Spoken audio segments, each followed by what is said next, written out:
नमस्कार प्रिय साथियों, एसआर ग्रुप है पैशन एजुकेशन में आप सभी का स्वागत है। तो मित्रों, अपने रीट मुख्य परीक्षा 2023 से संबंधित टॉपिक चल रहे हैं और आज से आपके शुरू कर रहे हैं रीट लेवल फर्स्ट के टॉपिक जो भी दे रखे हैं सामान्य विज्ञान से संबंधित। देखिए मित्रों, इसमें ये सिलेबस है आपका इतना। अम्ल, क्षारक और लवण है, तत्व यौगिक एवं मिश्रण, भौतिक एवं रासायनिक परिवर्तन, गति, बल तथा गति के नियम, प्रकाश, कोशिका संरचना एवं प्रकार्य, जीवों में श्वसन एवं परिवहन, जंतुओं में जनन। ये विशेष टॉपिक हैं जो आपके सिलेबस में दे रखे हैं, विज्ञान से संबंधित हैं। तो प्रत्येक टॉपिक को पढ़ने वाले हैं, आज से शुरू कर रहे हैं। आपका 10 अंक के क्वेश्चन इसमें से आएंगे। और पहला टॉपिक है आज का अम्ल, क्षारक और लवण।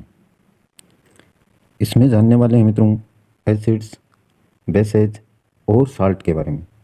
तीनों के बारे में अच्छे से पढ़ेंगे। एसिड्स क्या होते हैं, बेसेज क्या होते हैं और साल्ट्स किसको कहते हैं, अम्ल, क्षार एवं लवण।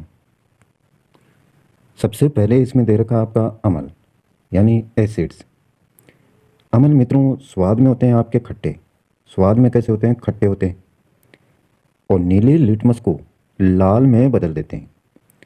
अब एक शब्द आया लिटमस। लिटमस किसको कहेंगे मित्रों,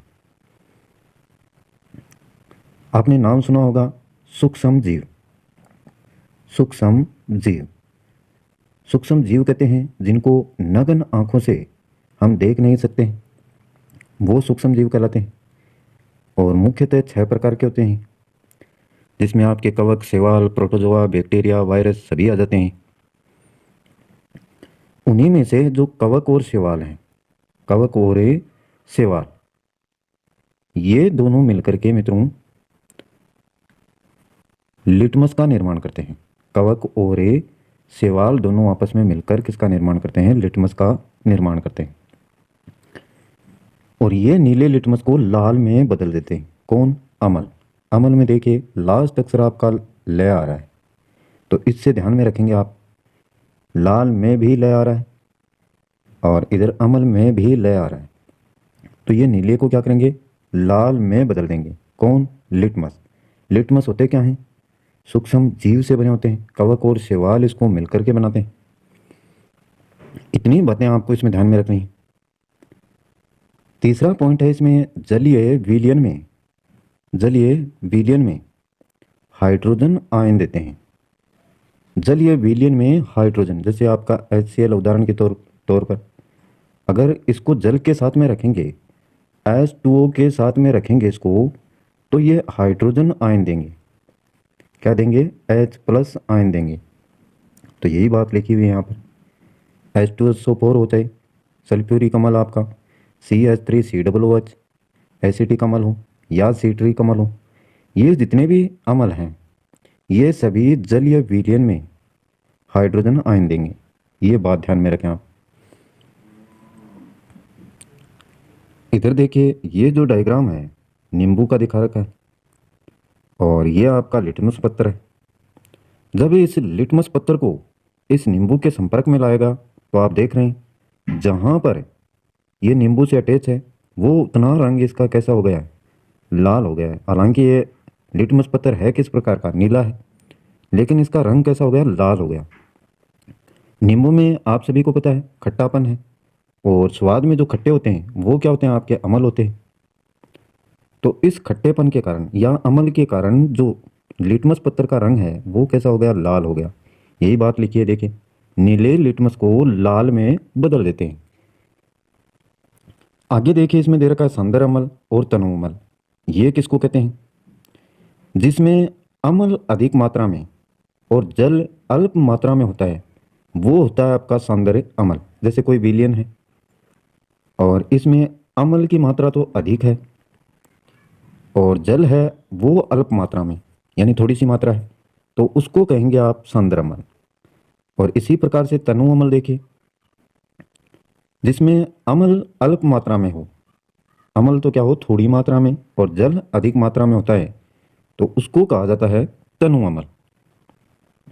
इसी प्रकार से मित्रों आपको बोल दिया जाए कि जो तनु अम्ल है आपका, इसको सांद्र अम्ल में परिवर्तित कीजिए और सांद्र अम्ल को तनु अम्ल में परिवर्तित कीजिए। तो कैसे करेंगे, आपको पता है सांद्र अम्ल उसको कहते हैं जिसमें अम्ल अधिक मात्रा में हो, लेकिन तनु अम्ल को अपने को सांद्र अम्ल में परिवर्तित करना है तो यहाँ पर तो अम्ल अल्प मात्रा में है और जल अधिक मात्रा में है। तो क्या करेंगे, क्या इसमें अम्ल मिलाएंगे ज़्यादा? नहीं मित्रों, इसको जो जल यहाँ पर मिला हुआ है इसको क्या कर देंगे, वाष्पित कर देंगे यहाँ से। वाष्प के रूप में जब जल निकल जाएगा तो अम्ल की मात्रा क्या हो जाएगी, अत्यधिक हो जाएगी, जिसके कारण तनु अम्ल किस में परिवर्तित हो जाएगा, आपका सांद्र अम्ल में। इसी प्रकार से सांद्र अम्ल को तनु अम्ल में परिवर्तित करना है तो जल यहाँ पर अल्प मात्रा में है, तो जल की मात्रा को और ज़्यादा इसमें मिला देंगे, जिससे आपका सांद्र अम्ल किस में परिवर्तित हो जाएगा, तनु अम्ल में। तो इस प्रकार से इसमें चेंजेस कर सकते हैं। तो ये अम्ल के बारे में साधारण सी जानकारी है। स्वाद में खट्टे होते हैं, लिटमस को लाल में बदल देते हैं, हाइड्रोजन आयन देते हैं, किसमें, जलीय विलयन में। अब देखते हैं मित्रों आगे क्या दे रखा है। अब देखते हैं इसको, क्षारक को देखिए, बेस को, क्षारक या बेस। क्षारक पहली बात तो है स्वाद में कड़वे होते हैं। स्वाद में कैसे होते हैं, कड़वे, और ये लाल लिटमस को नीले में बदल देते हैं। जैसे यहाँ पर देख रहे हैं आप, साबुन, साबुन क्या है, साबुन में क्षारक होता है, और जब ये लाल लिटमस है इसके संपर्क में आया, देखिए जितने भाग में संपर्क में आ रहा है साबुन के, वह भाग कैसा हो गया, नीला हो गया। यही बात लिखिए कि लाल लिटमस को नीले में बदल देते हैं। और जलीय विलयन में हाइड्रोक्साइड आयन देते हैं, OH नेगेटिव, हाइड्रोक्साइड आयन, ये याद रखेंगे आप। जैसे एनओएच की क्रिया अगर जल के साथ में करवाई जाती है, एनओएच की क्रिया जल के साथ में क्रिया करवाई जाती है तो ये क्या देते हैं, हाइड्रोक्साइड आयन देते हैं मित्रों। ये बात ध्यान में रखनी है आपको।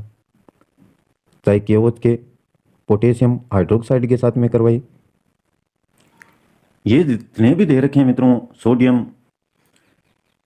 हाइड्रोक्साइड है, पोटेशियम हाइड्रोक्साइड या अमोनियम हाइड्रोक्साइड, ये सभी क्षारक के उदाहरण हैं, क्षारक के उदाहरण हैं। आगे दे रखा है इसमें क्षार। क्षारक और क्षार में भी अंतर है मित्रों। देखिए, क्षार को आप क्षारक नहीं कहेंगे, ये दोनों अलग हैं। जल में घुलनशील क्षारक है उसी को क्षार कहते हैं, तो ये अंतर है। अगर ये जैसे सोडियम हाइड्रोक्साइड है, ये जल में घुलनशील है, घुलनशील क्षारक है, तो इसको क्या कहेंगे, क्षारक कहेंगे। ये बात ध्यान में रखें आप, क्षारक और क्षार में ये डिफरेंस है। इसके बाद में देखते हैं, नेक्स्ट आपका दे रखा है इसमें सूचक है। सूचक है, तो ये सूचक क्या होता है, देखिए सूचक किसी दिए गए विलयन में अम्ल या फिर क्षारक है इसकी उपस्थिति को दर्शाना है। तो ये किसके द्वारा दर्शाएंगे, सूचक के द्वारा।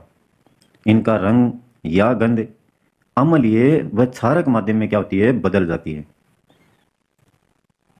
चाहे रंग हो या फिर गंध हो, वो सूचक पर है। अगर अम्ल डालते हैं या फिर क्षारक डालते हैं तो इनका या तो रंग परिवर्तित होगा या फिर गंध में परिवर्तन देखने को मिलेगा। सूचक 3 प्रकार के होते हैं, प्राकृतिक सूचक, कृत्रिम सूचक, या इसको संश्लेषित सूचक भी कहा जाता है, गंधीय सूचक भी इसी को कहते हैं। तो ये 3 प्रकार हैं प्रमुख सूचक के।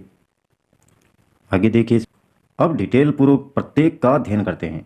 पहला आपका प्राकृतिक सूचक दिया हुआ है, वे सूचक जो पौधों से प्राप्त होते हैं तो उनको आप कहेंगे प्राकृतिक सूचक। उदाहरण के तौर पर देखा जाए तो लिटमस है आपका, हल्दी है, ये प्राकृतिक सूचकों के उदाहरण हैं, लिटमस और हल्दी। लिटमस का आप प्रयोग करते हैं तो अम्ल के साथ में, जैसे अम्ल को इस लिटमस पत्थर पर डाला गया तो यह रंग कैसा हो जाएगा, इसका नीले से लाल हो जाएगा मित्रों, नीले से लाल रंग हो जाएगा इसका। और अगर क्षारक को डाला जाता है तो नीला लिटमस पत्थर है तो उसका, सॉरी लाल है तो उसका रंग कैसा हो जाएगा, नीला हो जाएगा। तो ये परिवर्तन देखने को मिलेगा, जिससे आप डिफाइन कर पाएंगे कि इसमें अम्ल है और इसमें क्षारक है। इसी प्रकार से हल्दी का भी प्रयोग करते हैं। अगर पीला रंग हो जाता है हल्दी का, जैसा है हल्दी का उसी प्रकार का, तो अम्ल की मात्रा है उस विलयन में, और अगर लाल रंग हो जाता है हल्दी का तो उसमें क्षारक की मात्रा है। इस प्रकार से प्राकृतिक सूचकों के माध्यम से आप पता कर सकते हैं कि इसमें अम्ल है या फिर क्षारक है। आगे देखिए, अब आगे दूसरा प्रकार दे रखा है आपका कृत्रिम सूचक है, या जिसको संश्लेषित सूचक कहते हैं। परिभाषा: वे सूचक जो रसायन द्वारा बनाए जाते हैं, यानी केमिकलों का प्रयोग किया जाता है, उनको कहते हैं कृत्रिम सूचक। बनाएगा कौन? मनुष्य बनाएगा इनको, मनुष्य द्वारा निर्मित भी कह सकते हैं इनको।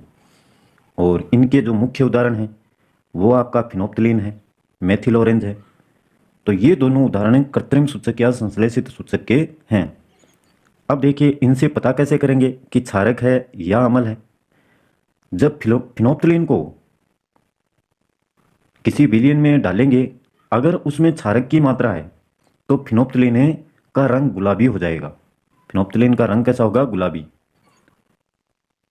और अगर विलयन का रंग सफेद हो गया है तो उसमें अम्ल की मात्रा है। तो उसमें किसकी मात्रा है? अम्ल की मात्रा है।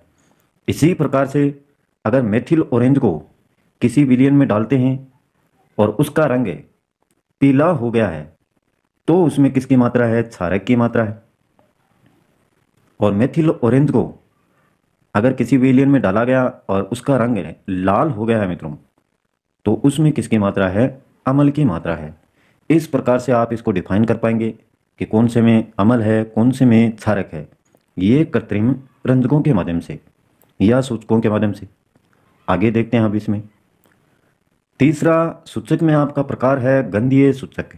गंधीय सूचक जिन पदार्थों की गंध अम्लीय या क्षारक माध्यम में बदल जाए, जिन पदार्थों की जो गंध है या सुगंध बोल सकते हैं, अम्लीय या क्षारक माध्यम में अगर बदल जाती है तो उसे क्या कहते हैं? गंधीय सूचक कहा जाता है। और इसके उदाहरण ये रहेंगे मित्रों, प्याज का रस है, वेनिला, लौंग का तेल। इनके द्वारा आप पता कर सकते हैं कि इसमें अम्ल की मात्रा है या क्षारक की मात्रा है गंध के अनुसार। देखिए, प्याज के रस को अगर किसी अम्ल पर डाला जाता है या फिर प्याज के रस में अम्ल को मिलाया जाता है तो तीक्ष्ण गंध आएगी। कैसी गंध आएगी? तीक्ष्ण गंध आएगी। और क्षारक डाला गया है तो किसी भी प्रकार की कोई गंध नहीं आएगी। तो इस प्रकार से प्याज के रस से आप पता कर सकते हैं अम्ल है या क्षारक है। एक वेनिला है, इसके द्वारा भी आप पता कर सकते हैं। ये आइसक्रीम होती है आपकी, उसमें मिला हुआ होता है वेनिला। तो अम्ल होगा तो जैसी इसकी सुगंध है, जैसी इसकी सुगंध है उसी प्रकार की बनी रहेगी। और क्षारक होगा तो किसी भी प्रकार की गंध नहीं आएगी इसमें। इसी प्रकार से लौंग के तेल के द्वारा भी पता कर सकते हैं। अगर अम्ल होगा तो समान उसी प्रकार की सुगंध रहेगी, और लौंग का तेल होगा तो कोई भी गंध नहीं आएगी, किसी भी प्रकार की नहीं आएगी, जो पहले थी वो भी नहीं आएगी मित्रों।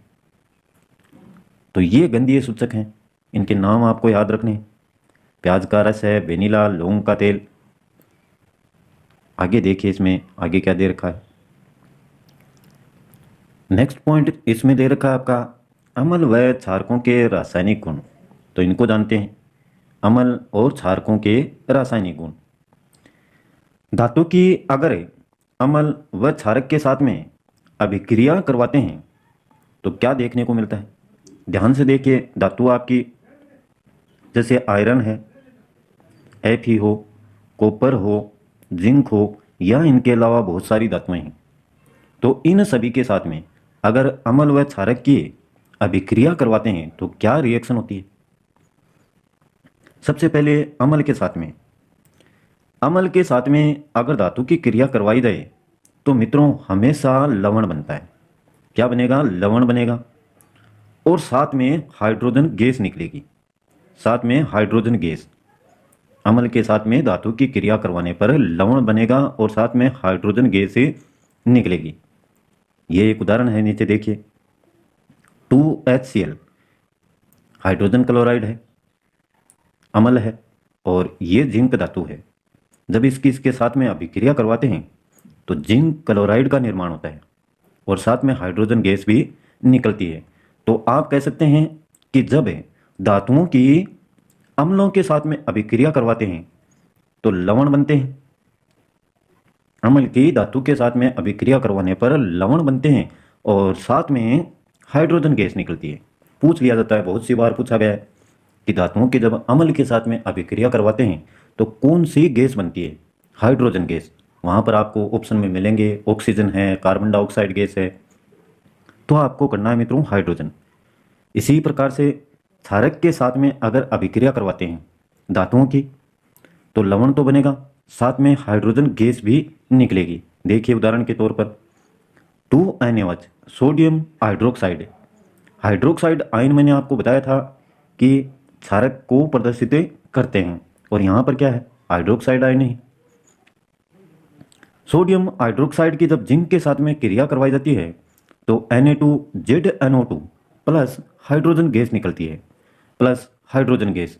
तो ये यहाँ पर दिया हुआ है कि धातु की अम्ल व क्षारक के साथ में अभिक्रिया करवाने पर क्या रिएक्शन होती है?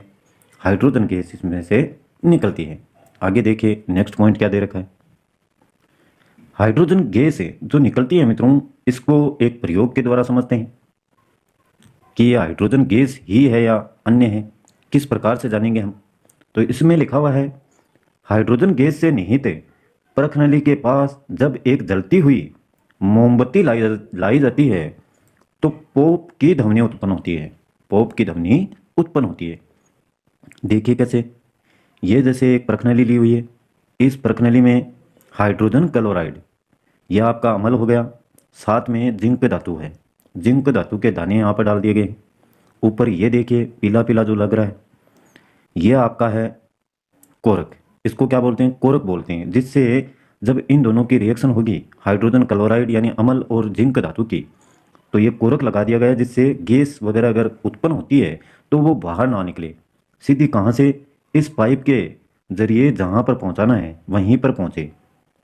इधर एक पात्र लिया गया है, इसमें रखा गया है मित्रों साबुन का पानी। क्या रखा गया है? साबुन का पानी। और इस नलिका को यहाँ पर इस साबुन के पानी में छोड़ दिया गया है। जब इन दोनों की रिएक्शन होगी तो रिएक्शन होने पर ये जो हाइड्रोजन गैस है मित्रों, ये तीव्र बुलबुलों के साथ में साबुन के पानी में, साबुन का पानी यानी क्षारक, इसके साथ में जब क्रिया होगी तो तेज बुलबुले उठेंगे। और हाइड्रोजन गैस आपको पता है काफ़ी हल्की होती है, काफ़ी हल्की होती है। हल्की होने के कारण ये गुब्बारे ऊपर की तरफ उठेंगे और यहाँ पर आपने जलती हुई मोमबत्ती को रख रखा है। जब ये इस अग्नि के संपर्क में आएंगे गुब्बारे तो यहाँ पर पोप की ध्वनि उत्पन्न होगी। इस प्रकार से हम ये डिफाइन कर सकते हैं कि इसमें क्या है? हाइड्रोजन गैस ही निकलती है, क्योंकि जो ध्वनि निकलती है पोप की वो हाइड्रोजन गैस में ही निकलती है। तो इस प्रकार से इसका परीक्षण किया जा सकता है। आगे देखिए, आगे पॉइंट दे रखा है आपका अम्ल व क्षारक की धातु कार्बोनेट तथा धातु बाई कार्बोनेट के साथ अभिक्रिया। अम्ल व क्षारक की धातु कार्बोनेट तथा धातु बाई कार्बोनेट के साथ में अभिक्रिया। अम्ल धातु कार्बोनेट के साथ में किस प्रकार से अभिक्रिया करते हैं? ये देखिए उदाहरण दे रखा है, धातु कार्बोनेट है, यहाँ पर अम्ल है, और जब ये आपस में क्रिया करेंगे मित्रों तो लवण का निर्माण होगा, साथ में CO2 गैस, कार्बन डाइऑक्साइड और जल ये बनेंगे। तो ये ध्यान में रखना आपको, अम्ल की जब धातु कार्बोनेट के साथ में क्रिया करवाई जाती है तो लवण, कार्बन डाइऑक्साइड गैस और जल बनेंगे। जैसे ये आपका हाइड्रोजन क्लोराइड HCl यानी अम्ल और Na2CO3 सोडियम कार्बोनेट यानी धातु कार्बोनेट। और जब इनके आपस में क्रिया करवाई जाएगी तो NaCl सोडियम क्लोराइड लवण का निर्माण होगा, साथ में CO2 गैस निकलेगी और H2O जल का निर्माण होगा। इसी प्रकार से अम्ल धातु बाइकार्बोनेट के साथ में या हाइड्रोजन कार्बोनेट के साथ में अभिक्रिया करके भी लवण, कार्बन डाइऑक्साइड और जल का फॉर्मेशन करते हैं। देखिए हाइड्रोजन क्लोराइड NaHCO3 यानी sodium hydrogen carbonate, sodium hydrogen carbonate या बाइकार्बोनेट भी इसको बोल सकते हैं। NaCl का निर्माण करता है, CO2 गैस का निर्माण करता है और साथ में जल का निर्माण होता है। तो ये ध्यान में रखना है आपको। अम्ल व क्षारक की धातु कार्बोनेट तथा बाई कार्बोनेट के साथ में जब अभिक्रिया करवाई जाती है तो लवण, कार्बन डाइऑक्साइड गैस, साथ में जल का फॉर्मेशन होता है। इतनी बातें आपको इसमें ध्यान में रखनी है। नीचे एक बात और लिख रखी है, देखिए क्षारक जो हैं वो धातु कार्बोनेट या फिर धातु बाई कार्बोनेट के साथ में अभिक्रिया नहीं करते हैं। और यहाँ पर देखिए अम्लों की ही दिखाई गई है। तो क्षारक धातु कार्बोनेट हो चाहे धातु बाई कार्बोनेट हो, इनके साथ में अभिक्रिया, इनकी रिएक्शन नहीं होती है। नेक्स्ट आगे देखें। आगे दे रखा है मित्रों, जो CO2 गैस बनती है यानी कार्बन डाइऑक्साइड गैस, उसका परीक्षण करते हैं कि वास्तविकता में ये कार्बन डाइऑक्साइड गैस ही थी क्या। तो देखिए कार्बन डाइऑक्साइड गैस को जब चूने के पानी में प्रवाहित करते हैं तो पानी कैसा हो जाएगा, दूधिया हो जाता है। पानी दूधिया हो जाता है। देखिए कैसे, calcium hydroxide plus CO2 carbon dioxide, CaCO3 calcium carbonate और H2 इनका निर्माण होता है। कैल्शियम हाइड्रोक्साइड ये क्या है आपका, चूने का पानी है। क्या है, चूने का पानी है कैल्शियम हाइड्रोक्साइड। और जब इसमें कार्बन डाइऑक्साइड गैस की रिएक्शन होती है दोनों के आपस में, तो किसका निर्माण होता है, कैल्शियम कार्बोनेट का निर्माण होता है। और साथ में क्या बनता है, जल, साथ में बनता है आपका जल। और अधिक मात्रा में अगर ये रिएक्शन यहाँ तक हुई है मित्रों, और अधिक मात्रा में अगर CO2 प्रवाहित करेंगे इसमें तो क्या होगा, CaCO3 ये वैसा का वैसा कैल्शियम कार्बोनेट प्लस H2O और प्लस CO2 यानी अधिक मात्रा में प्रवाहित किया जा रहा है CO2 को, तो आपका बनेगा CaHCO3। यानी जैसा उसका रंग था शुरुआत में उसी प्रकार का रंग वापिस हो जाएगा अगर अधिक मात्रा में या अधिक में CO2 को प्रवाहित किया जाता है। ये यहाँ पर डायग्राम के द्वारा देखते हैं। देखिए यहाँ पर CaCO3 कैल्शियम कार्बोनेट ये दूधिया रंग हो गया। यहाँ पर डायग्राम में देखिए मित्रों, ये एक प्रखनली है और उसमें आपका HCl यानी अम्ल है और Na2CO3 सोडियम कार्बोनेट इसको लिया गया है। दोनों की जब रिएक्शन हो रही है आपस में, रिएक्शन होने के बाद में इस नली के माध्यम से इस दूसरी प्रखनली में इसको प्रवाहित किया जाता है जहाँ पर चूने का पानी है, जहाँ पर क्या है, चूने का पानी। जब इन दोनों की क्रिया होगी तो यहाँ से जो गैस निकलेगी इसमें प्रवाहित होगी और चूने के पानी का रंग कैसा हो जाएगा, दूधिया हो जाएगा। और इसको अगर लगातार मात्रा में CO2 को प्रवाहित करते गए इसमें, तो फिर चूने के पानी का जो दूधिया रंग हुआ है वो वापस कैसा हो जाएगा, साधारण पानी की तरह हो जाएगा। तो इस प्रकार से CO2 का परीक्षण किया जा सकता है। नेक्स्ट पॉइंट दे रखा है आपका, अम्ल एवं क्षारक की परस्पर अभिक्रिया। आपस में जब इन दोनों की अम्ल और क्षारक की अभिक्रिया करवाते हैं तो क्या होता है, अम्ल प्लस क्षारक दोनों की अभिक्रिया करवाई तो लवण बना मित्रों। क्या बना, लवण बना और साथ में जल का निर्माण हुआ। देखिए उदाहरण के द्वारा, जैसे हाइड्रोजन क्लोराइड है HCl यानी अम्ल और इधर NaOH यानी सोडियम हाइड्रोक्साइड यह आपका क्षारक है। जब इन दोनों को मिला दिया गया, इनकी दोनों की रिएक्शन करवाई गई तो NaCl सोडियम क्लोराइड यानी लवण का निर्माण हुआ और साथ में जल का निर्माण हुआ। अब आगे देखिए, तो कहने का मतलब क्या है, जब अम्ल और क्षारक की आपस में अभिक्रिया करवाते हैं तो क्या बनते हैं, लवण बनते हैं और साथ में क्या बनता है, जल बनता है और उष्मा भी निकलती है। और क्या निकलती है, उष्मा भी निकलती है। तो ये याद रखें, इसी को कहते हैं मित्रों उदासीनीकरण अभिक्रिया। ये जो पूरी रिएक्शन हो रही है इसी को क्या कहते हैं, उदासीनीकरण अभिक्रिया कहते हैं। देखिए जब अम्ल व क्षारक परस्पर अभिक्रिया करके एक दूसरे के प्रभाव को समाप्त कर देते हैं, लवण तथा जल का निर्माण करते हैं, इस प्रकार की अभिक्रिया को क्या कहते हैं, उदासीनीकरण अभिक्रिया कहा जाता है। तो ये याद रखें आप, पूछ लिया जाता है कई बार कि अम्ल व क्षारक की जब परस्पर अभिक्रिया करवाई जाती है तो इस अभिक्रिया को क्या कहते हैं, तो आपको बताना होगा उदासीनीकरण अभिक्रिया। नेक्स्ट देखें आगे। नेक्स्ट दे रखा है आपका, अम्ल के साथ में जब धात्विक ऑक्साइड की अभिक्रिया करवाते हैं तो क्या होता है, अम्ल के साथ में धात्विक ऑक्साइड की अभिक्रिया। ये देखिए कॉपर है, कॉपर क्या आपकी धातु है, इधर Mg है मैग्नीशियम, ये भी क्या है, धातु है। और साथ में क्या मिला दिया, ऑक्सीजन। तो ये क्या बना लिया, धात्विक ऑक्साइड। ये आपका धात्विक ऑक्साइड बन गया। धात्विक ऑक्साइड की जब अम्ल के साथ में अभिक्रिया करवाते हैं, अम्ल के साथ में, तो बनता है आपका लवण और साथ में जल। लवण और जल का निर्माण होता है धात्विक ऑक्साइड के साथ में जब अम्ल की अभिक्रिया करवाते हैं। एग्जाम्पल देखेंगे इसका। यह आपका धात्विक ऑक्साइड है, साथ में HCl यानी अम्ल है, और जब अभिक्रिया करवाते हैं तो इस प्रकार से लवण का निर्माण हो जाता है और साथ में आपका जल बनता है। ये कॉपर क्लोराइड है मित्रों, कॉपर क्लोराइड यानी लवण।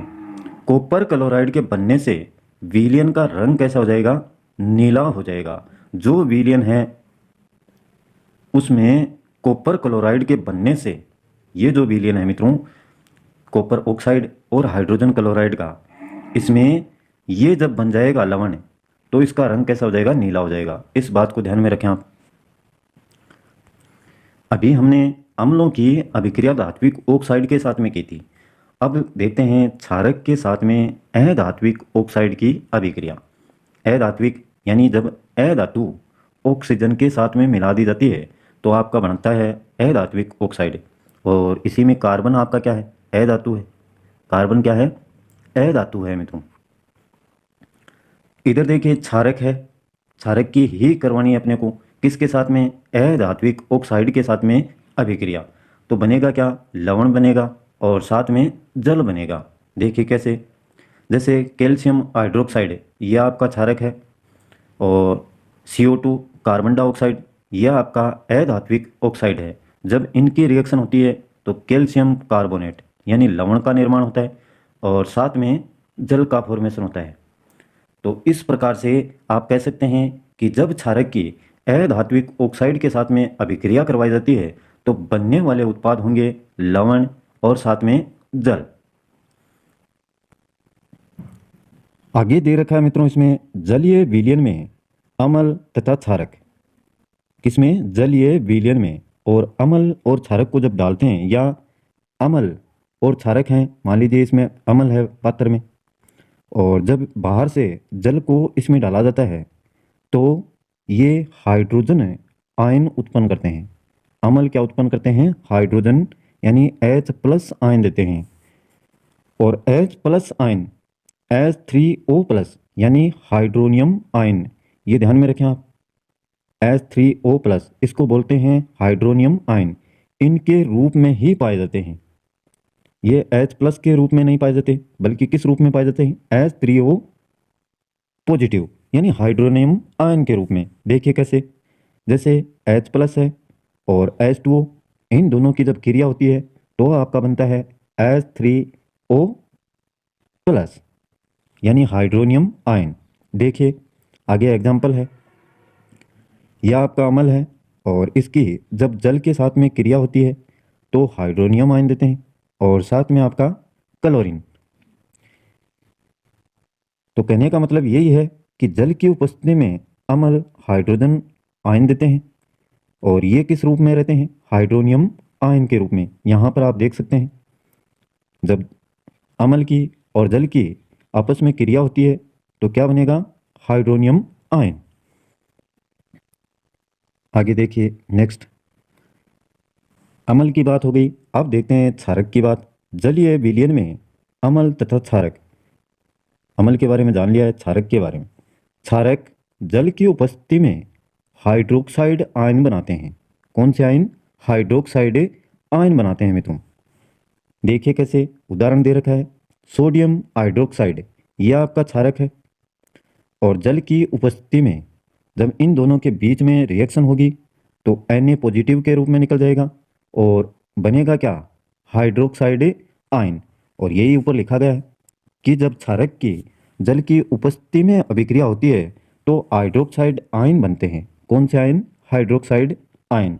और उधर अपन ने पढ़ा था कि हाइड्रोजन आयन बनते हैं। कौन से, हाइड्रोजन। अगर अम्ल की क्रिया जल के साथ में हो तो दोनों में अंतर याद रखें। इसमें आगे दे रखा है मित्रों, जल के साथ अम्ल व क्षारक मिलाते समय जो सावधानियां रखनी चाहिए, कौन कौन सी सावधानियां हैं। देखिए, हमेशा अम्ल व क्षारक को जल में धीरे धीरे मिलाना चाहिए। ये नहीं, जल में धीरे धीरे मिलाना चाहिए, जल में मिलाना है मित्रों। जैसे ये जल है, ये नहीं कि आप यहाँ पर अम्ल है और उसमें जल डाल रहे हैं, नहीं। यहाँ पर तो क्या होना चाहिए, अम्ल होना चाहिए पात्र में, और बाहर से आपके द्वारा क्या डालना है, जल की मात्रा को डालना है, वो भी धीरे धीरे। और जो भी आपने पात्र ले रखा है उसको साथ साथ में हिलाते हुए रहना चाहिए, हिलाते हुए रखना है। नहीं तो जब जल इसके अंदर मिलेगा तो इसकी रिएक्शन होगी, रिएक्शन होने से उष्मा उत्पन्न होगी, और उष्मा उत्पन्न होने से मित्रों जो भी ये पात्र है, कांच का आपने ले रखा है, कांच का पात्र ही प्रयोग में लेते हैं हमेशा।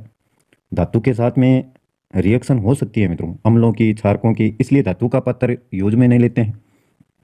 तो कांच का पात्र लिया हुआ है, अगर अत्यधिक मात्रा में गर्म हो गया है तो वह टूट भी सकता है। इसलिए क्या करते हैं, जल की जो भी मात्रा है उसको धीरे धीरे इसमें मिलाते हैं, और साथ में जो भी परखनली या पात्र लिया हुआ है उसको हिलाते रहते हैं। यह प्रक्रिया बहुत उष्माक्षेपी होती है, यानी उष्मा उत्पन्न करती है, उष्मा उत्पन्न होगी, इसलिए कांच पात्र लगातार हिलाते रहना चाहिए। ये दे भी रखा देखिए। तो ये कुछ सावधानियां हैं, हमेशा अम्ल व क्षारक को जल में धीरे धीरे मिलाना चाहिए। और इस बात का विशेष तौर पर आपको तो वैसे प्रयोग करना ही नहीं है मित्रों, जब तक शिक्षक की देख रेख में ना हो, क्योंकि इससे खतरा भी हो सकता है। कई कई प्रयोग इस प्रकार के हो जाते हैं मित्रों, काफ़ी बड़ी मात्रा में विस्फोट हो सकता है, तो आपका शरीर जल भी सकता है। इसलिए शिक्षक की देख रेख में ये प्रयोग करने चाहिए। आगे देखिए, अब जानते हैं मित्रों अम्लों व क्षारकों की प्रबलता। प्रबलता मतलब ये कह सकते हैं आप, अगर साधारण भाषा में कहें तो कितने ताकतवर हैं, कौन सा ज़्यादा ताकतवर है। अम्ल अगर ताकतवर होगा, ज़्यादा शक्तिशाली होगा, तो उसको प्रबल कह देंगे, नहीं तो क्या कहेंगे, दुर्बल बोल देंगे। उसी प्रकार से क्षारकों को अगर ताकतवर है, शक्तिशाली है, तो प्रबल, नहीं तो दुर्बल। देखिए क्या दे रखा है इसमें, किसी क्षारक या अम्ल की प्रबलता उसके द्वारा उत्पन्न जो भी हाइड्रोजन आयन है या हाइड्रोक्साइड आयन है, इनकी सांद्रता पर निर्भर करती है। यानी कितने परसेंटेज की मात्रा है इसमें हाइड्रोजन आयन और हाइड्रोक्साइड आयन की, इन आयनों की सांद्रता यानी परसेंटेज कितना है इनका, इससे पता कर सकते हैं कि वह प्रबल है या फिर दुर्बल है। अम्ल व क्षारक की प्रबलता हम एक सार्वभौमिक या सार्वत्रिक सूचक द्वारा ज्ञात कर सकते हैं। सार्वभौम या सार्वत्रिक सूचक यानी सभी जगह जिसका इस्तेमाल किया जाता है उसको सार्वत्रिक सूचक भी कहते हैं, और कई बार ये भी देखने को मिल जाता है मित्रों, तो ये नाम भी याद रखें आप, सार्वभौमिक यानी पूरी भूमि पर जिसका यूज किया जाता है। तो इससे कैसे पता करेंगे कि अम्ल व क्षारक प्रबल कौन सा है, अम्ल प्रबल है या दुर्बल है। देखिए, सार्वभौम सूचक या सार्वत्रिक सूचक, यह अनेक सूचकों का मिश्रण होता है। यह सूचक किसी विलयन में हाइड्रोजन आयन की विभिन्न सांद्रता यानी उसके परसेंटेज को विभिन्न रंगों में प्रदर्शित करते हैं, और ये यहाँ पर देख भी सकते हैं। इसको मित्रों बोलते हैं पीएच स्केल, पीएच स्केल बोलते हैं इसको, जिससे ये मापा जा सके कि अम्ल की कितनी मात्रा है, क्षारक की कितनी मात्रा है। और ये कुछ पॉइंट लिखे रहते हैं इसमें 0 से लेकर 14 तक, और अलग अलग रंग देख रहे हैं आप। यहाँ पर देखिए गहरा लाल है, फिर थोड़ा पीला है, उसके बाद में हरा है, और थोड़ा हल्का हरा है, उसके बाद में नीला है, गहरा नीला है। तो ये रंग है, ये डिफाइन करते हैं कि कौन कितना प्रबल है। इसमें आगे दे रखा है, आगे देखिए आप। यहाँ पर समझने वाली बात है मित्रों, पीएच स्केल है, मापन किसका करता है, प्रबलता का मापन करता है। किसकी, क्षारक और अम्ल की, कि कौन सा कितना प्रबल है, कौन सा दुर्बल है। तो देखिए मित्रों, अगर मान आता है यहाँ पर जैसे 7 है, 7 मान आ रहा है, तो उसको कहेंगे उदासीन विलयन, यानी किसी प्रकार का रंग उसमें देखने को नहीं मिलता है, किसी प्रकार की एक्टिविटीज नहीं देखने को मिलती है, तो उसका जो मान आएगा वो कितना आएगा, 7 आएगा, और उसको कहेंगे उदासीन विलयन, या फिर कहेंगे लवण, या क्या कहेंगे, लवण कहेंगे। अगर हाइड्रोजन आयनों की सांद्रता अत्यधिक है, उसका परसेंटेज देखिए, ये यहाँ पर हाइड्रोजन है, आयनों की सांद्रता इस तरफ अत्यधिक है, और इधर भी, इधर देखिए हाइड्रोक्साइड आयनों की भी है, लेकिन इधर कम है, और इधर हाइड्रोक्साइड आयनों की जो सांद्रता है वो ज़्यादा है। इधर हाइड्रोजन आयनों की सांद्रता कम है, तो इसको समझते हैं। देखिए, अगर हाइड्रोजन आयनों की सांद्रता जिस तरफ अधिक है, उधर क्या होगा, अम्ल प्रबल होगा। अम्ल क्या होगा, प्रबल होगा। और उस तरफ अम्ल ही होगा मित्रों, ये ध्यान में रखें। ये देखिए अम्ल है इधर। तो हाइड्रोजन आयनों की ज्यों ज्यों सांद्रता बढ़ती जाएगी, अम्ल क्या होता जाएगा, प्रबल होता जाएगा। यहाँ पर जैसे पहुंच गया तो इसकी प्रबलता सर्वाधिक होगी, यहाँ पर कम प्रबल होगा, दुर्बल बोल सकते हैं इसको। और इसी प्रकार से हाइड्रोक्साइड आयनों की सांद्रता अत्यधिक होगी तो क्या होगा, क्षारक होगा। तो क्या होगा, क्षारक होगा। और यहाँ पर हाइड्रोजन आयनों की सांद्रता क्या होगी, कम होगी। यहाँ पर जब पहुँचेगा, अगर किसी विलयन का जो पीएच मान है यहाँ तक पहुँचेगा तो उसको कहेंगे प्रबल क्षारक। पीएच 7 पर है तो उदासीन विलयन, और पीएच 7 से अगर कम है, 7 से कम है मित्रों, तो क्या होगा, अम्लीय विलयन होगा। और 7 से ज़्यादा होगा तो क्या होगा, क्षारकीय विलयन। इस प्रकार से पीएच स्केल के माध्यम से नोट कर सकते हैं कि जो भी विलयन है वो क्षारक है या फिर अम्ल है या उदासीन, लवण बोल सकते हैं। तो ये आसानी से आपके समझ में आ गया होगा। अब देखते हैं आगे। आगे दे रखा है मित्रों, दैनिक जीवन में पीएच का महत्व है। क्या महत्व है इसका? हमारा शरीर 7 से 7.8 पीएच के बीच में कार्य करता है। कितने पीएच के बीच में? 7 से 7.8 पीएच के बीच में। अगर इससे जो पीएच का मान है कम या ज़्यादा होता है तो अनेक प्रकार की व्याधियां हो सकती हैं, बीमारियां पनप सकती हैं। तो पीएच का मान इतना ही रहना चाहिए, शरीर के जो पीएच का मान है। और वर्षा के जल का पीएच मान जब 5.6 से कम हो जाता है, 5.6 से कम हो जाता है, तो उसको कहते हैं अम्लीय वर्षा। तो 5.6 के आसपास रहना चाहिए। इससे अगर कम होता है तो वह वर्षा घातक होती है। जिस प्रकार से आप देखते हैं ताजमहल पर, ताजमहल का जो रंग है वो अम्लीय वर्षा के कारण क्या हो गया है, पीला हो गया है। पहले सफ़ेद था। तो इस पीएच मान का काफ़ी फर्क पड़ता है मित्रों। इसी प्रकार से मुंह का पीएच मान 5.5 से कम होने पर दांतों का क्षय प्रारंभ हो जाता है। 5.5 रहना चाहिए जो मुंह का पीएच है आपके। अगर इससे कम हो रहा है तो जो आपके दांत हैं वो टूटना प्रारंभ या गलना प्रारंभ हो जाते हैं। तो इसको जो पीएच मान है, अगर अम्ल की मात्रा होगी ये 5.5 से कम होगा तो अम्लीय मात्रा हो जाएगी मित्रों। और इसको उदासीन करने के लिए क्या करेंगे आप, इसमें क्षारक की मात्रा मिला देंगे। इसमें क्षारक की साथ में क्रिया करवा देंगे। जैसे आपका नमक है वो थोड़ा सा मुख में रख लिया तो जो अम्ल की मात्रा है वो कम हो जाएगी और उदासीन उसी प्रकार से बन जाएगा पहले की तरह। तो ये कर सकते हैं आप। अब तो आप सीख गए हैं कि अम्ल और जब क्षारक की अभिक्रिया करवाते हैं तो लवण बनता है और वो उदासीन होता है आपका। आगे दे रखा है मधुमक्खी का डंक अम्ल छोड़ता है जिसके कारण जलन व दर्द होता है। ये बात तो सही है। जब भी मधुमक्खी डंक लगाती है तो आपको दर्द भी काफ़ी होती है, जलन भी होती है। किस कारण से? तो मित्रों जो मधुमक्खी का डंक है उसमें होता है मेथेनोइक अम्ल। मेथेनोइक अम्ल। और ये जो आपके शरीर में कोशिकाएं होती हैं उनको मारना शुरू कर देता है मेथेनोइक अम्ल। तो इसी कारण से आपको जलन होती है, दर्द होता है। नेक्स्ट पॉइंट दे रखा है अच्छी उपज के लिए पौधों को एक विशिष्ट पीएच की आवश्यकता होती है। अच्छी उपज के लिए पौधों को क्या होती है, एक विशिष्ट पीएच की आवश्यकता। अब प्रत्येक पौधे की या जो भी आपकी फसल है उसकी जो पीएच का मान है वो अलग अलग होता है। उसी प्रकार की पीएच होना चाहिए, नहीं तो फिर वो सही प्रकार से ग्रोथ नहीं होती है उन पौधों की। तो पीएच मान के द्वारा ये जो पीएच मान हैं वो उसी अनुसार होने चाहिए। अगर ऊपर नीचे होते हैं तो ये अपना प्रभाव दर्शाते हैं। फिर आगे देखिए, इसमें आगे दे रखा है आपका लवण। अम्ल, क्षारक और लवण तीनों के बारे में पढ़ रहे हैं। तीसरा दे रखा है लवण। और लवण हमने पहले भी पढ़ा है। देखिए अम्ल और जब क्षारक की अभिक्रिया करवाते हैं तो क्या बनता है, लवण बनता है और साथ में जल। और इसी को अपन ने क्या कहा था, उदासीनीकरण अभिक्रिया कहा था। उदासीनीकरण अभिक्रिया। तो उदासीनीकरण अभिक्रिया किसे कहते हैं? जब अम्ल और क्षारक की आपस में अभिक्रिया करवाई जाती है तो लवण और जल बनते हैं, इसी को क्या कहते हैं? उदासीनीकरण अभिक्रिया। जैसे HCl आपका अम्ल है, हाइड्रोजन क्लोराइड, और सोडियम हाइड्रोक्साइड है, यह आपका क्षारक है। जब अभिक्रिया करवाई जाती है तो NaCl बनता है, सोडियम क्लोराइड लवण और साथ में जल।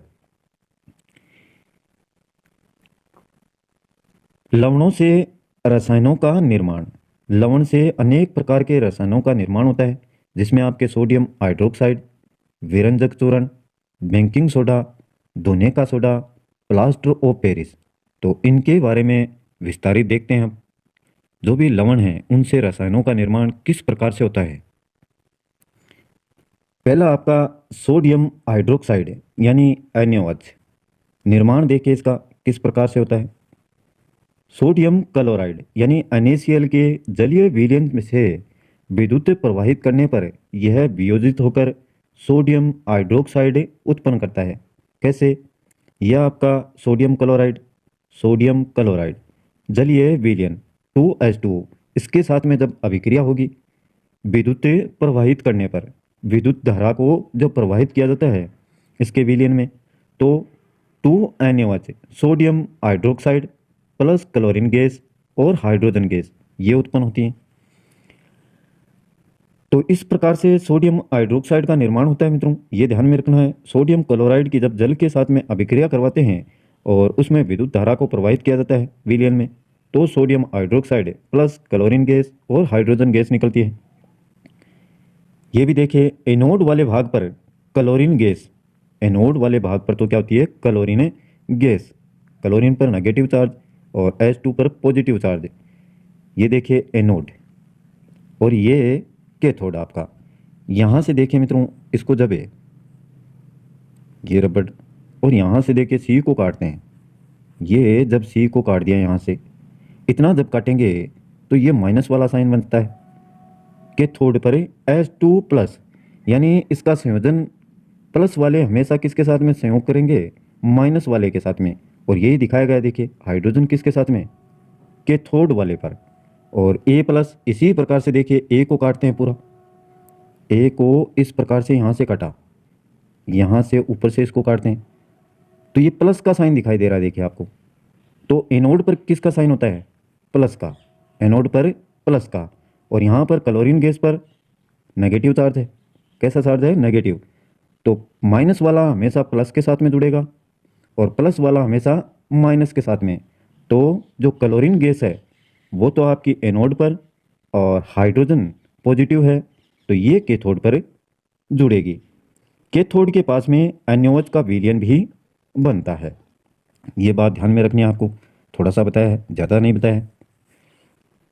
आगे दे रखे हैं इसके उपयोग। सोडियम हाइड्रोक्साइड के उपयोग। क्लोरीन का उपयोग मित्रों जल की स्वच्छता, जल को स्वच्छ बनाने के लिए उसमें क्लोरीन डाल देते हैं। और जो PVC हैं आपके पाइप वगैरह उनको बनाने में काम में लिया जाता है। और हाइड्रोजन गैस ईंधन के रूप में काम में लेते हैं। इसी प्रकार से जो सोडियम हाइड्रोक्साइड है उसको ग्रीज हटाने के लिए, साबुन व कागज़ बनाने के लिए तो ये उपयोगी हैं मित्रों। तीनों ही ध्यान में रखें आप, उपयोग आपको अच्छे से ध्यान में रखने हैं। सोडियम हाइड्रोक्साइड की अभिक्रिया होने पर जो उत्पाद बनते हैं इनके उपयोग देखिए क्या हैं। एक बार पुनः देखिए, क्लोरीन का उपयोग होता है जल को स्वच्छ बनाने के लिए। PVC की जो पाइप है पॉलीवाइनल क्लोराइड, ये फुल फॉर्म होती है इसकी।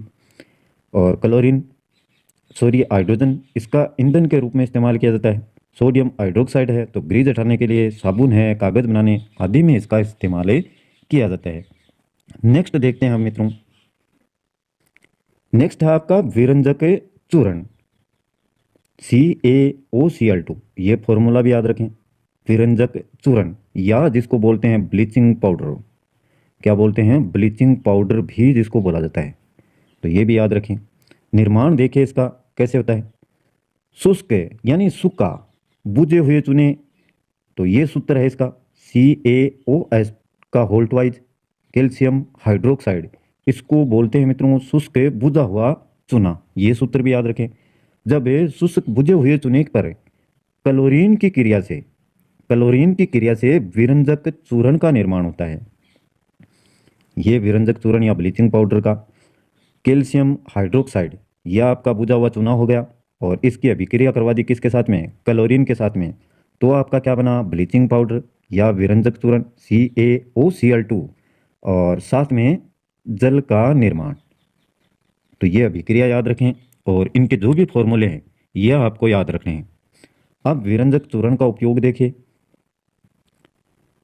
वस्त्र उद्योग में सूती व लिनेन के विरंजन के लिए, जो सूती वस्त्र होते हैं अनेक रंगों में होते हैं, तो उनको सफ़ेदी प्रदान करने के लिए ब्लीचिंग पाउडर का इस्तेमाल किया जाता है मित्रों।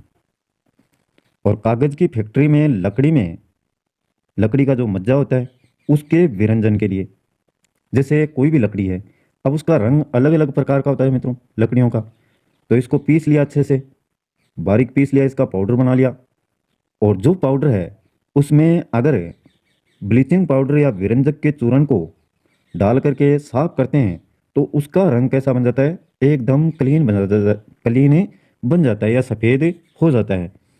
तो ये कार्य भी विरंजक चूर्ण के माध्यम से किया जाता है कागज़ की फैक्ट्री में लकड़ी में मज्जा के विरंजन के लिए। और पीने के पानी में रोगाणुनाशक के रूप में, पीने के पानी में जब ब्लीचिंग पाउडर को डाल दिया जाता है तो इसमें जो भी रोगाणु हैं पानी में वो नष्ट हो जाते हैं, जो आपके स्वास्थ्य के लिए हानिकारक हैं। नेक्स्ट देखते हैं मित्रों, तीसरा है baking soda. Baking soda NaHCO3 sodium hydrogen carbonate, और ये एक दुर्बल असंक्षारक है, यानी क्षारक दुर्बल है मित्रों, ये कमज़ोर जिसको बोलते हैं। Sodium chloride plus CO2 plus जल प्लस अमोनिया, इनकी जब आपस में रिएक्शन होती है, किस किस की, सोडियम क्लोराइड यानी लवण, साथ में कार्बन डाइऑक्साइड गैस, जल और अमोनिया, इनकी जब रिएक्शन होती है तो ammonium chloride NH4Cl ammonium chloride और NaHCO3 यानी sodium hydrogen carbonate baking soda का निर्माण होता है। तो इस प्रकार से इस रिएक्शन को ध्यान में रखेंगे कि बेकिंग सोडा का निर्माण किससे होता है, सोडियम क्लोराइड की जब कार्बन डाइऑक्साइड, जल और अमोनिया के साथ में अभिक्रिया होती है तो NH4Cl यानी अमोनियम क्लोराइड और सोडियम हाइड्रोजन कार्बोनेट का फॉर्मेशन होता है। खाना पकाते समय गर्म करने पर, जैसे ये NaCO3 आपका बेकिंग सोडा, और जब इसको गर्म करते हैं तो Na2CO3 सोडियम कार्बोनेट प्लस जल और कार्बन डाइऑक्साइड गैस उत्पन्न होती है। तो ये याद रखें। इसके उपयोग देखिए, बेकिंग सोडा के उपयोग क्या हैं। एक तो बेकिंग पाउडर बनाने के लिए, baking powder baking soda plus tartaric अम्ल को मिला करके, और एंटा एसिड का एक संगठक है, यानी जब एसिड की मात्रा अत्यधिक हो तो एंटा एसिड को लिया जाता है। और अग्निशामक में इस्तेमाल, अग्निशामक जो यंत्र हैं आग बुझाने में जो काम में आते हैं, तो उनमें भी बेकिंग सोडा का इस्तेमाल किया जाता है एंटा एसिड के रूप में बेकिंग पाउडर बनाने में। तो ये जो उपयोग हैं सभी ध्यान में रखेंगे आप। अब देखते हैं आगे। चौथा है आपका धोने का सोडा Na2CO3 10H2O। तो ये फॉर्मूला याद रखेंगे, धोने का सोडा Na2CO3.10H2O। निर्माण देखिए इसका कैसे होता है। सोडियम कार्बोनेट Na2CO3 के पुनः क्रिस्टलीकरण से धोने का सोडा प्राप्त होता है। जल के आधिक्य में जब सोडियम कार्बोनेट को रखा जाता है तो Na2CO3 10H2O यानी धोने के जो सोडा है उसका निर्माण होता है। तो ये याद रखें। और इसके उपयोग देखिए, कांच, साबुन एवं कागज उद्योगों में इसका उपयोग किया जाता है धोने के सोडे का। घरों में साफ सफाई के लिए, अब धोने का ही सोडा है, धोने वाला ही है, तो साफ सफाई ही करेंगे इसकी, किस में करेंगे, घरों में।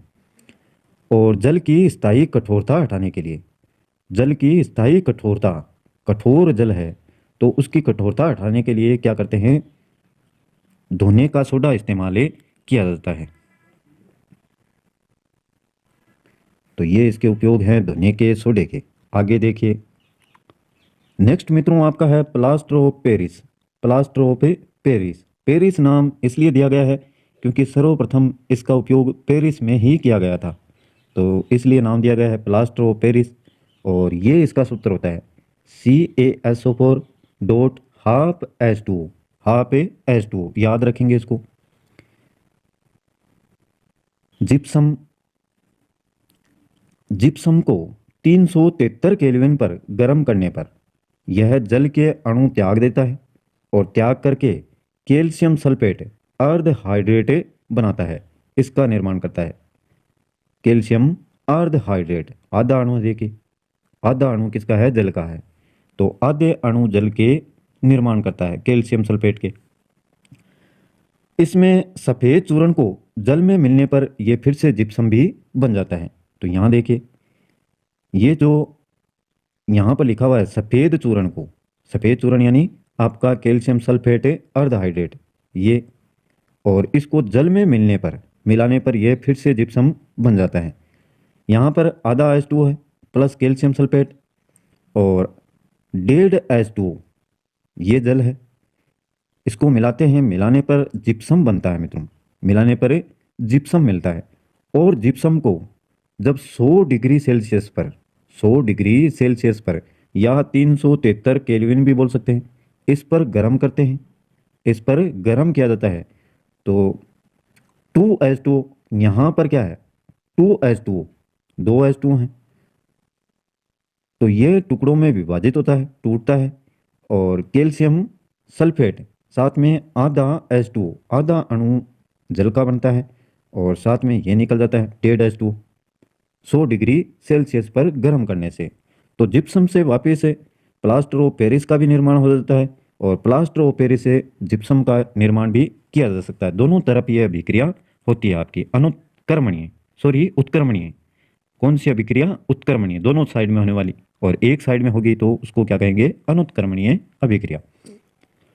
उपयोग देखिए इसके प्लास्टर ऑफ पेरिस के, टूटी हुई हड्डियों को सही जगह पर स्थिर रखने के लिए, जब हड्डियां टूट जाती हैं तो प्लास्टर ऑफ पेरिस का पानी के साथ में मिला करके लेप किया जाता है, और उस हड्डी को सही तरीके से जोड़ने के लिए उस पर लेप करते हैं। जब ये लेप करते हैं तब इतना कठोर नहीं होता है, और धीरे धीरे ज्यों समय बीतता है मित्रों ये सख्त और मजबूत हो जाता है। फिर अगर कोई बाहरी आघात भी पहुंचती है तो टूटी हुई हड्डी को दिक्कत नहीं होती है इससे, तो इसलिए इसका लेप किया जाता है। खिलौने तथा सजावट का सामान बनाने में बहुत सारे आपने देखे होंगे, जो खिलौने हैं वो प्लास्टर ऑफ पेरिस के द्वारा बनाए जाते हैं। दीवार की सतह है उसको चिकना बनाने के लिए भी इसका इस्तेमाल किया जाता है।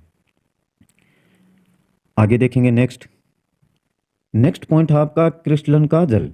क्रिस्टलन का जल ये क्या होता है, देखिए लवण के एक सूत्र इकाई में जल के निश्चित अणुओं की संख्या को क्रिस्टलन का जल कहते हैं।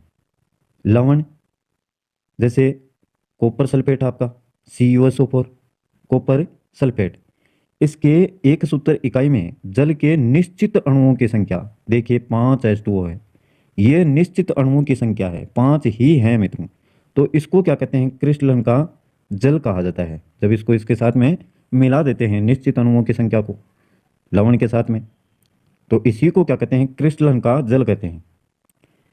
तो ये था मित्रों लवण से संबंधित पार्ट, और आपके अम्ल और क्षारकों के बारे में सामान्य जानकारियाँ। कक्षा 10 में से ये टॉपिक लिया गया है आपका। जो रीट लेवल फर्स्ट है उसमें लेवल 10 तक आएगा शायद, तो ये 10वीं क्लास में से करवा दिया है। अन्य जो छोटी क्लासों में से है उसमें से भी ये टॉपिक करवा दिया जाएगा। पुनः आपको दोबारा से 2 टॉपिक करवा दिए जाएंगे, जिससे आपके दिक्कत ही नहीं आएगी। जो भी छोटी मोटी बातें रह गई हैं वो नेक्स्ट टॉपिक में आपको बता दी जाएंगी। ये थोड़ा विस्तारित है आपके लिए, थोड़ा बड़ा हो सकता है, लेकिन यहाँ से क्वेश्चन जरूर पुटअप होते हैं मित्रों, इसलिए 10th क्लास को लिया है। और अन्य क्लासों में, छोटी क्लासों में दे रखा है, तो वहाँ से भी टॉपिक को उठाया जाएगा, जिससे आपके किसी प्रकार की दिक्कत ना आए और आपको भटकना नहीं पड़े जगह जगह। इसी में से आप नोट्स बना सकते हैं अपने अच्छे से। तो आज का वीडियो आपको कैसा लगे मित्रों, कमेंट जरूर करना। वीडियो अच्छा लगे तो लाइक करना, अपने मित्रों के साथ में शेयर करना। बहुत ही आराम से बताया है एकदम, जिससे आपके अच्छे से समझ में आ सके। आज के लिए बस इतना ही। कल फिर मिलते हैं एक नए टॉपिक के साथ। तब तक के लिए जय हिंद, जय